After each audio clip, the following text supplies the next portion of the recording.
and welcome back to FranklinCovey's twice weekly podcast on leadership with Scott Miller. That's me. I'm your host, 6 years running, where every Tuesday and Friday I have the immense privilege and pleasure of sitting in this stool and having conversations with some of the greatest minds in the world, all focused on leadership, organizational trust, business development, marketing, how you become a more highly effective leader. FranklinCovey is known as the world's most trusted leadership firm, founded in part by Dr. Stephen R. Covey, the author of the seminal book, The 7 Habits of Highly Effective People. And each week, we like to talk with entrepreneurs, solopreneurs, intrapreneurs, CEOs, board members, people that have had side hustles. Perhaps they've done some academic research, or they're practitioners, they're researchers or authors. All have in common a unbridled desire to share their journeys with you to make you a better leader, whether that's formally or informally in your home or in your business life, or perhaps you are just looking to improve your life and become a more highly effective person. Today's guest is the lead author of a new book called The Journey of Leadership, written and produced and distributed by her colleagues at McKinsey and Company. Her name is Dana Maor, and she is a lead practice leader in their Israeli Tel Aviv office, both has lived here in the US and in Israel. In this book, The Journey of Leadership, How CEOs Learn to Lead from the Inside Out, is very much in FranklinCovey's sweet spot. We share in common with McKinsey a desire to build organizational performance, shareholder return, and perhaps most importantly, to build great careers for their colleagues and employees and deliver phenomenal results to their clients. Welcome to today's On Leadership podcast, Dana. Thank you for having me. It's a pleasure to be here with you. Okay, so let's level set. You are talking all things leadership today. This is what this audience comes to this podcast to hear. And so every 30 or 40 guests, literally twice or 3 times a year, we slip in a leadership author, because leadership means a lot more than maybe just what we often think it does. I'd love to have you rewind a couple of decades and walk us through your career. 26 years with the McKinsey organization. You started here in the U.S., were educated here in the U.S., and returned to Israel. Talk a little bit about your own leadership journey, and then maybe what came to compel you and your 3 co-authors to write this new book, The Journey of Leadership. I'm happy to, particularly because if you asked me 26, 30 years ago, if this is where I would be right now, talking to you about leadership and the learnings of many years of work, I would probably told you that that's never going to happen. I am a computer science or software engineer by training. I started my path as somebody who writes software. I love technology, and I thought that this is what I'm going to do for the rest of my life. I went to the US, as you've mentioned, to MIT to complete my MBA, thinking that the next thing would be to join a high-tech company and hopefully someday having the privilege and luxury of being a senior manager in a high-tech company, my own or otherwise. Only to find out that there's this profession for people who have no clue what they want to do when they grow up, which is called consulting. And this is when I joined McKinsey in our New York office. In my first 10 years, all I did was tech work. It took me a long time to awaken to some of the things that at FranklinCovey you probably knew all along, and that is to understand that unless you think about people and how to engage them and how to excite them and how to develop them, all those beautiful strategies are going to end up nowhere. And that started my journey in people, organizations, what it takes to build an effective organization, and over time, what makes a leader the inspiring, effective leader that they need to be, particularly in this time and age. And this is what, over the years, led me to where I am right now, leading McKinsey's people and organizational performance practice globally and in Europe. The book came as we brought together a lot of our experiences, both working with clients in their journeys to achieve phenomenal impact and performance, as you've mentioned earlier, and to learn that while many might think that when somebody reaches the CEO seat, the actual, or in whatever it is that they do, this is the peak of where they wanted to get to, they're only starting the next journey. And we thought it would be valuable to reflect on that, to share the learnings, to share the stories that we've seen and what's so unique about leading in this time and age. 12 chapters in this book, your new book called The Journey of Leadership, although aimed at CEOs, is really aimed at anyone who's looking to develop a leadership path from the front line to the mid-level to senior executive on into the CEO. It's a great grooming ground for more junior leaders to think like a CEO. And that's only going to impact their career. Of the 12 chapters, there actually are 5 that I want to focus on that spoke to me in particular. The first one you call You're Not the Smartest Person in the Room. This is a concept that Liz Wiseman, of course, who wrote the book Multipliers, a worldwide phenomenon, my favorite leadership book that's written. FranklinCovey now holds the license for Liz Wiseman's multiplier content.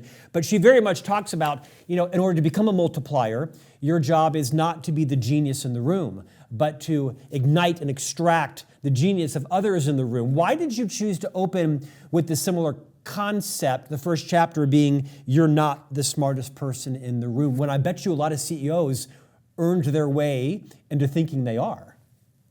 I think that's precisely why we started to open with that chapter. In the traditional or older perception of leadership, one might think that the only way you can assume the CEO or the leader's role in whatever organization that might be is by having all the answers. It used to be that if you're an expert in one field or another, then you can tell others what to do. And it was assumed that the role is telling others what to do, which might have worked in a different world. But in today's world, that's very difficult. Nobody can have all the answers when everything is changing so quickly, when you're trying to have impact at scale, when it is not obvious that the skills that you grew up with are the skills that are relevant going forward. And so humility, ability to listen, ability to bring all these voices together and making a decision. It doesn't mean that you're not confident or unable to make a decision, but it is probably the most important trait that a leader should have. The curiosity, the understanding that one has to start by willing to accept that maybe they don't have the answer is probably one of the most important things. And I think that somewhere in the book we say, the imperial CEO is no more. This is what we mean by it. You cannot expect to be the one who tells everybody what to do, but you need to create a system where people know how to ask the right questions and figure out what to do. Dana, based on your response there, I'm going to skip to chapter 6. I'll come back to 4, because chapter 6 focuses on learn to be agile. And this is interesting because you don't profess that every CEO needs to know the intricacies of their entire business. How could you do that? You can't know everything. But you have a lot of CEOs, as you mentioned in the book, that rose through operations or sales or product development or finance, and they may be more specialists than they are generalists by both academic training and by natural personality. The chapter is called Learn to be Agile. In 2025, what is your best prescription, your best coaching for anyone on the path as they're now they're leading people who are specialists, who they can never understand the level of expertise a person has? How does a leader both learn enough about the business to be a value add, but not so much to where they either minimize or micromanage the experts? That's a tight tension there, is it not? It's a very tight tension, and I think you're touching on one of the most important principles of leadership that we bring forward in the book, and that is that driving the balance between tensions and competing demands, and the ability to know where to be when, depending on the context, depending on the people in front of you. Sometimes there is a situation that is a high tension situation where you do need to simply tell or simply do or simply have the answer. But and when we talk about agility and versatility, we're also talking about the inner agility and versatility to know where you are, who are you working with, what is the situation, and in that context, what is most needed. Sometimes it is translating, helping mega experts translate into the business and vice versa. Sometimes it is about just bringing multidisciplinary teams together and facilitating the right process.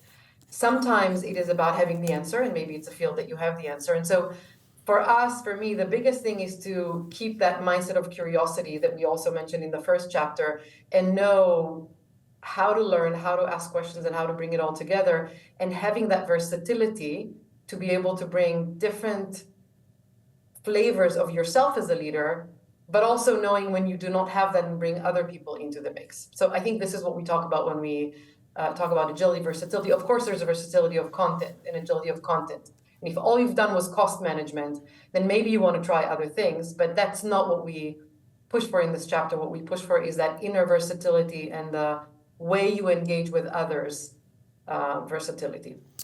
Dana, I'm going to step out of the book for a second and ask you a very simple question, although my question is going to be complicated. And it basically is the path to be CEO. Seems to me that, the CFO, she typically is a CPA or has an accounting background and a finance background. She didn't come from operations. And the CMO typically didn't come from product development. And the chief CIO or CTO probably didn't come from marketing. Usually you come up in your functioning realm, and then one of you is usually launching into the C-suite. Maybe you moved up, maybe you came in. But what are you seeing are the fields of experience necessary to be CEO? I know it's circumstantial, I know it's industry specific, but are there any paths that you're seeing more and more are the best grooming grounds to be an effective CEO of an organization, maybe industry agnostic? Easy question, I asked it in a complicated way. Yes, it is an easy question, but maybe a complex one to answer, because to your point, I've seen all and different paths to CEO. I have seen someone who led the risk function in an organization, then become CHRO, then become CEO. I have seen someone who joined in the legal function, because that was for a construction organization, a very good way to attract new talent and blood into the organization, then going into the finance organization, obviously needing to be paired up with some of the professionals, then going to the CEO. And so if you ask me, it sounds like a cop-out, but the best predictor is, unless it is a very professionalized organization, where people who are open to learning new things, being able to ask very good questions, knowing how to perform outside of their comfort zone. And the two areas that we're seeing the biggest demands right now is your ability to excite and lead and manage people, which is why we're seeing more and more CHROs also succeeding, the strategic CHROs succeeding, and the ability to adjust and learn quickly, especially in the world of very, very fast changing technology, which requires us all to change the way that we work on a daily basis by now, which otherwise will be very difficult. I really appreciate that answer. I'm gonna actually double down on it, because I liked the way you addressed it. We'll come back to the book in just a moment.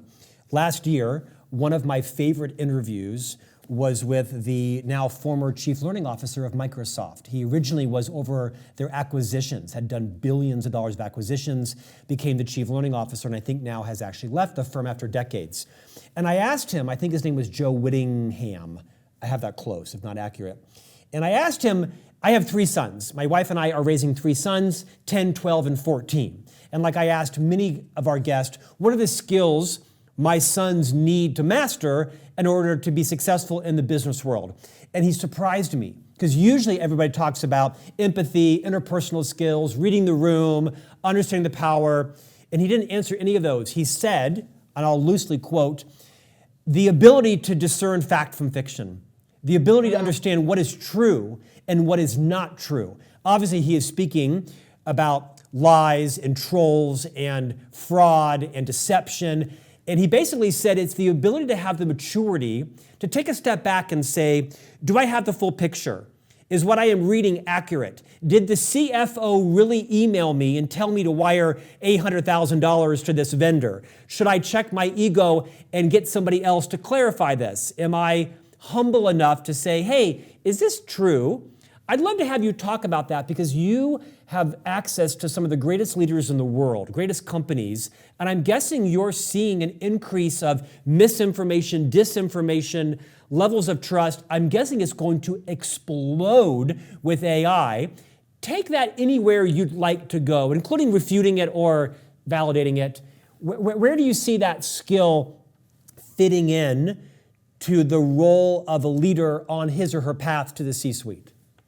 I think that while you were quoting him, you were actually touching on some of the things that we talk about in the book. For example, you mentioned the word humility, which is what we use in the chapter of You're Not the Smartest Person in the Room, of being able to pause, reflect, ask a question, question everything that you see. And in his case, he was referring specifically to the ability to discern what makes sense and what doesn't in the world of information that we're receiving. There's also all the research that shows that that lies on any of those technology networks and social networks are 7 times more powerful and harder to then turn around than truths.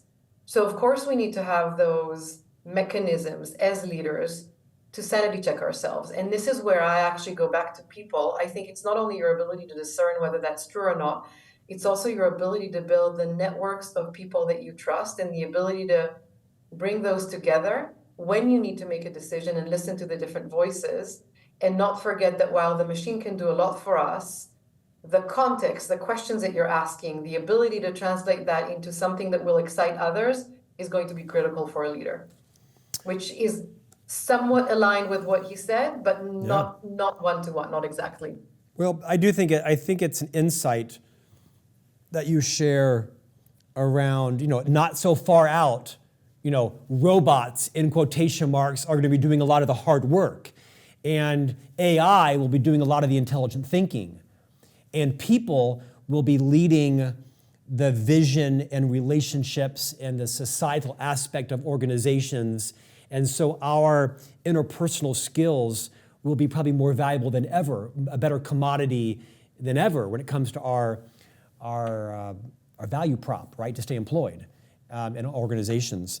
Yesterday on one of the social media platforms that I post on, I saw a picture of David Beckham, the British football player, and we call it soccer in the US, and I had a quote from him. And the quote was loosely something like, the people who hate you the most are the ones that watch you the most. And it was just an interesting quote. And I was telling my wife about it, and because, I'm the subject of a fair amount of vitriol on social, having a fairly high profile now. And as I was telling my wife about it, I said, I'm not sure David Beckham even said that, because anybody can take his photograph and slap a positive or negative. And so I'm trying to navigate, like everybody is, what is true, what is not true? Does it matter? Who said it? Should I retweet that or repost that? Am I giving the credit right places? It kind of become daunting, can it not? Especially as I'm guessing every CEO in the world now has an AI coach, or every board has someone who's coaching them on the role that technology plays in their culture and their growth. Is there anything you're seeing at the C-suite that anybody that's listening, there are a lot of entrepreneurs listening, there are a lot of Fortune 500 C-suite leaders listening. What would you tell the rising CEOs or the C-suite leaders or board members about what they need to have their pulse on as it relates to technology and the role it plays in learning to lead from the inside out? Well, I think that we may be overestimating the number of senior management teams and boards that are already having those coaches, as you've mentioned. And that would be my first thing to say. You have to play with it. You have to play with it. You have to try it yourself. You have to see what that means and how that works, because otherwise we're not going to be able to understand. And the more seasoned you get, the harder it is to accept that we need to try things that we never did in play. But I do think this is the first and most important thing. The second thing that I would say is the nature of learning is changing and the role of a leader is changing. If I was a rock star software developer, then I used to attract people to learn how to do that from me. Now more and more people are comfortable with learning that, right, the technical side of things from a system, and the role of you as a software leader is very different. And the way people learn is going to be in the flow of work as opposed to an online training or whatever that might be. And I think, to me, how you build capabilities at scale, because this is absolutely going to be necessary in every organization. How do you make sure that you are not completely ignorant of what everybody else is doing? And how do you do this in the flow of the work? These are going to be very, very, very important fields that I don't think are cracked yet. Many organizations are trying to figure that out. And then going back to our book, the question is, and who are you as a leader to be able to add value in that environment? Deanna, let's pivot back to the book. Chapter 4 is called It's Okay to Be Yourself. And the key kind of governing thought there is the role of vulnerability. You write principally about vulnerability in this chapter. It's a word, it seems like vulnerability has replaced empathy as the new kind of leadership competency of 2025. Talk about why this chapter, why the focus on vulnerability, and are there things people get wrong about being vulnerable? You can overshare, you can be too vulnerable, and you can have your confidence in you be undermined. Talk about how to thread the needle of vulnerability right, especially in the C-level leadership realm. Yes, so I think the concept of vulnerability is really being comfortable to show up as yourself, as opposed to that persona that is all-knowing. I know exactly what to do, when to do it. My life is perfect, and you don't need to worry about anything, but just do what I tell you. And the reason is that if we go back to the previous part of the conversation, we are people, we're inspired by people, and it's easier for us to engage in the purpose and motivation that you have as a human being, and therefore join you fully in that journey if we know you as a human being as well. And I agree with you with everything that you've mentioned. You can overshare. This is not what vulnerability is about. You can be not authentic in sharing, in trying to be vulnerable. You try to tell things that are not authentic. This is where you lose people around you altogether. But being a human being, working with human beings is very, very important. One of the stories in the book is of Mike Fisher, who was the CEO of the Cincinnati Hospital. I think there were two examples in his story. One is he was not a doctor, right? So the first thing is that he was very nervous, to your point earlier as well, that why would they respect him as a CEO if he was not a doctor? And how do you build that credibility in an organization?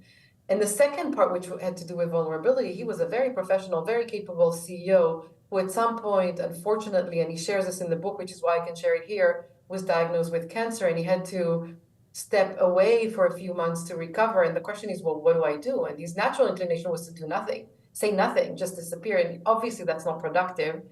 But by being willing to put himself out there and share with the organization that this is what is happening, this is why he's stepping down for a while, sharing with the management team the process that he was going through in the organization, and making that part of the learning process actually made him someone that the management team and the rest of the organization engaged with and was excited about much more.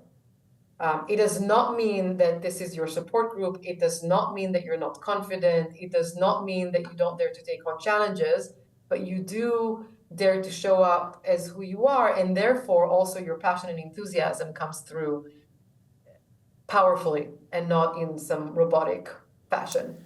Let's take that a moment deeper. This is a simple but not easy concept for everyone, right? A lot of us are the results of our epigenetics, of our origin story, of our families, how we were not encouraged to be vulnerable or toughen up or take it like a man or whatever. I mean, our families shaped the way we lead people, duh. Take us down the path of what does it look like, sound like, feel like when your leader is truly vulnerable. That in the definition of this chapter of your book, take it wherever you'd like to go. I want people to leave this particular part of the conversation with maybe some behaviors or a more prescriptive way of what is their comfortability being vulnerable. In your collective experience, what does that sound like, look like, and feel like to others? Yes. So maybe I give you one example, and it's almost the easiest example, but unfortunately, too many leaders, not only CEOs, but too many leaders and CEOs, in some cases find themselves having to let people go. And being authentic about it and sharing how difficult that is for you is vulnerability. Because yes, of course, it makes sense and there's strategy and you have to do it. But actually sharing that this is difficult for you, or sharing a personal story of, who knows, when you went through this yourself, is legitimate. And with that, being direct and fair and describe the process and how things should work. This is about being vulnerable, but at the same time, doing what you need to do with the utmost fairness, professionalism, and respect to other people. That is one example. Can I take that a step further? I think that is profound. I think it's important when you are terminating someone, and if you're not, then you're not doing your job, because that is a part of the job. Whether you are a frontline leader at a grocery store, or you're managing a restaurant, or you're managing, a global company, you need to be able to say, Dana, I've made the decision to eliminate your job. This is tough. This is not easy for me. You need to be able to talk about this is hard. That doesn't mean that it takes you 10 minutes to get to the point, or you obfuscate or you blame others, but to be able to say, I need to have a high courage conversation with you right now. It's both uncomfortable for you and for me, and I'm being very vulnerable to tell you this has been tough. I've been up all night about this, but my job requires me to make this decision, and you may not agree with it, but I've eliminated your job, or I'm exiting you from the company because your skills, although phenomenal, aren't right for us here right now. That's an art, is it not? It is an art. It requires experience. I would also say that along the same lines, a lot of people are choosing harmony or avoiding difficult conversations because they think they promote harmony. Right. And vulnerability is also about being willing to lean into the uncomfortable conversation. And in my opinion, it is for the sake of harmony. Because when you have these conversations, people have more trust in you because they know that when things are difficult, you will actually tell them that they are. And it is because you're actually trying to, in some shape or form, make the situation better or be fair to them. And so to me, that's another part of vulnerability. And the more we do it, the better you become at it. Some people may be born with it, but it is something that you need to learn and practice. Dana, that was profound.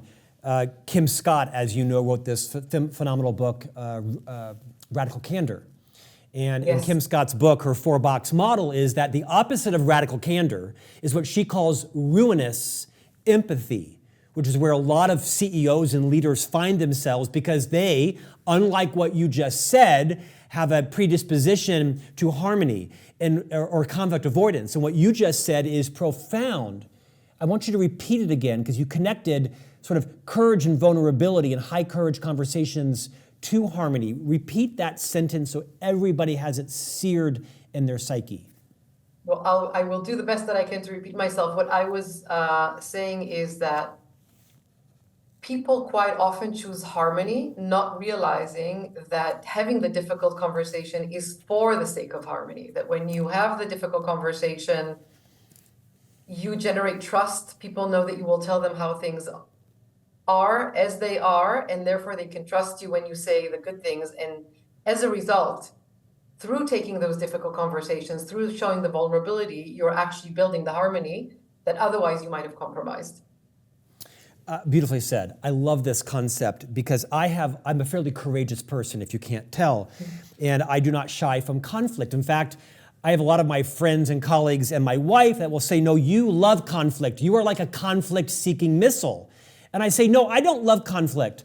I love clarity.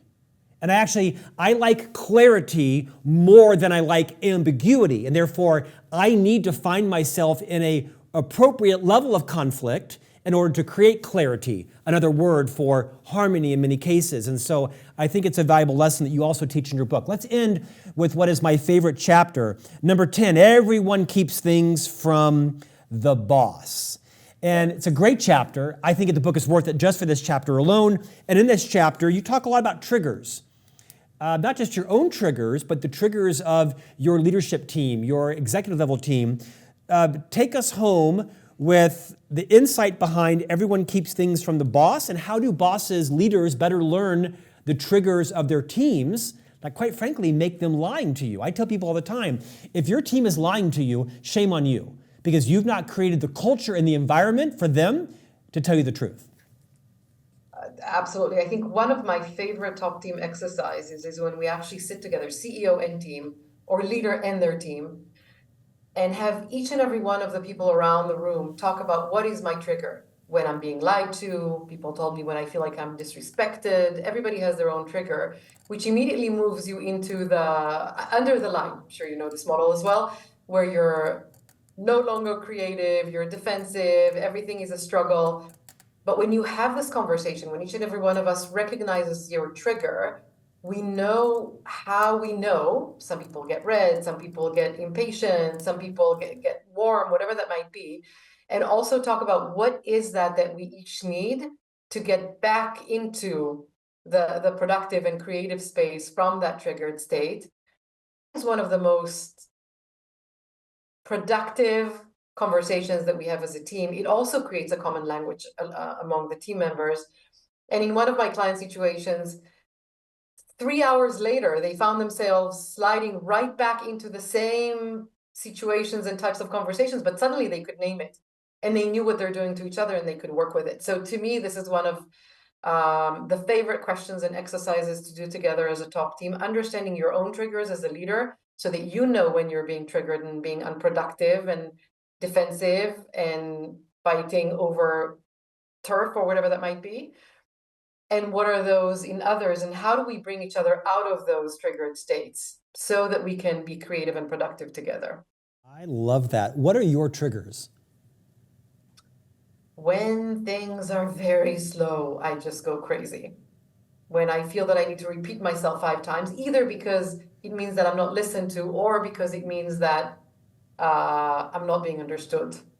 Or you've not delivered the message in a way that other people understand. I mean, that is an art, is it not, is to speak the way other people listen. I pride myself delusionally in being a very clear communicator. And I recognize through my own mature growth, my wife might disagree, is that when someone doesn't understand me, it's because I've not said it in a way that they understand it. That's a insight for leaders, is it not? To recognize you may think you're a great communicator. At the end of the day, though, if other people don't understand it, you got to say it differently. Yes. Not just more. Yes. Dana Maor, you are the global co-head for McKinsey's People and Organizational Performance Practice and a member of its Knowledge Council, 26 years in the firm. First author of The Journey of Leadership, How CEOs Learn to Lead from the Inside Out. This could have been a 2-hour masterclass in leadership listening to you. Thanks for joining us today. Stay safe in your area of the world. Thank you very much. And we'll see you back here next week for a new conversation on leadership.